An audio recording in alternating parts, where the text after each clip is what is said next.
How do you know you're ready to downsize? Hi, I'm Gina Walton with the Walton Home Team of Keller Williams, and here's 5 signs that it might be time for you to consider downsizing your home.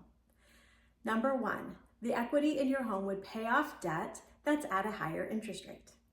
Number 2, are you cleaning and maintaining rooms that you don't use any longer?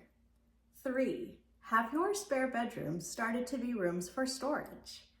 4, are your utility bills increasing significantly?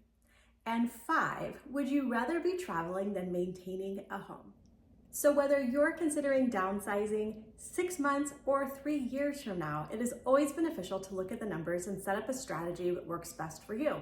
If you're interested in a financial analysis to see what your home would sell for compared to the monthly costs that you currently have and the equity in your home, it will be an absolute pleasure.